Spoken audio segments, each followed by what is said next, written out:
কেশিয়ারের কাঞ্চনপুরে বজরং দলের পক্ষ থেকে ৮০তম স্বাধীনতা দিবস উদযাপন করা হলো। গীতা দানের মাধ্যমে দেশের প্রতি শ্রদ্ধা জ্ঞাপন এবং সমাজ গড়ার বার্তা তুলে ধরলেন সংগঠনের সদস্যরা। শনিবার সমগ্র দেশ জুড়ে পালিত হয়েছে ভারতের ৮০তম স্বাধীনতা দিবস। এই পূর্ণ লগ্নে দেশের অন্যান্য প্রান্তের মতন পশ্চিম মেদিনীপুর জেলার কেশিয়ারি ব্লকের কাঞ্চনপুর এলাকাতে মর্যাদার সঙ্গে স্বাধীনতা দিবস উদযাপনের চিত্র ধরা পড়ল।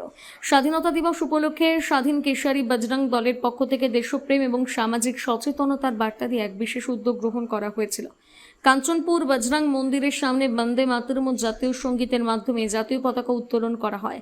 পতাকা উত্তোলন করেন প্রাক্তন সেনাকর্মী বলরাম মিশ্র। এরপর প্রায় শতাধিক মানুষের এবং গাড়ি চালকের হাতে পকেটে গীতা তুলে দেওয়া হয়। শুধুমাত্র দেশপ্রেম বা শহীদদের প্রতি শ্রদ্ধা জ্ঞাপনের মধ্যে এই উদ্যোগ সীমাবদ্ধ থাকেনি। এই বিশেষ দিনে একটি অত্যন্ত প্রাসঙ্গিক সামাজিক বার্তা তুলে ধরেন সংগঠনের সদস্য রিতেশ চৌধুরী।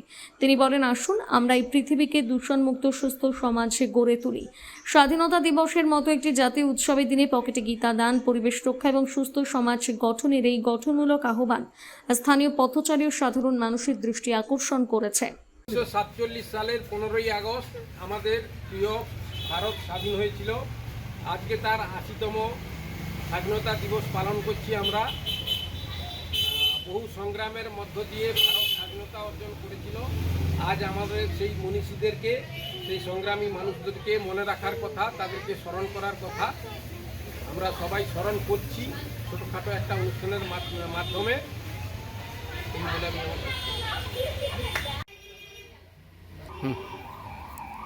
আমরা কেশিয়ারি বজরং দলের পক্ষ থেকে ৮০তম স্বাধীনতা দিবস উদযাপনে প্রণোদিত হয়েছি। আমাদের আজকের শুধু স্বাধীনতা দিবস উদযাপন নয়, এর সাথে আমরা একটা বিশেষ কর্মসূচি গ্রহণ করেছি, যেটা হলো গীতাদান। আমরা জানি ভগবান শ্রীকৃষ্ণ অর্জুনকে কুরুক্ষেত্র যুদ্ধের সময় গীতার বাণী, যেই বাণী প্রদান করেছিলেন, সেই বাণী শুধুমাত্র মহাভারত অবধি সীমাবদ্ধ থাকেনি। আমাদের যুগে যুগে আমাদের যত বিপ্লবী এসছেন, তারা সবাই সেই কোথাও না কোথাও গীতা দ্বারা অনুপ্রাণিত হয়েছে। এবং কি নেতাজি সুভাষচন্দ্র বসু, ক্ষুদিরাম বসু, এরা সবাই নিজের পকেটে গীতা রাখতেন, যা তাদেরকে উদ্বুদ্ধ করেছে স্বাধীনতা সংগ্রামে ব্রিটিশদের বিরুদ্ধে যুদ্ধ করতে।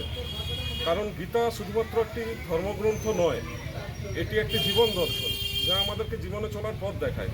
তাই কাঞ্চনপুর বজরং কমিটি আজকে আমরা গীতা দান অনুষ্ঠানের মাধ্যমে আজকে স্বাধীনতা দিবস পালন করতে চলেছি, যাতে আমাদের সমাজ সুস্থ মানসিকতা, ভয়হীন জীবন এবং শিক্ষার অগ্রগতির দিকে এগোতে পারে।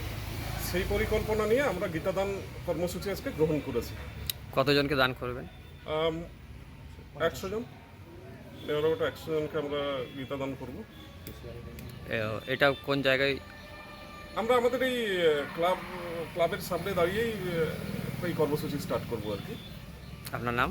আমার নাম রিতেশ চৌধুরী। আপনি সংগঠনের? আমি সংগঠনের সদস্য একজন।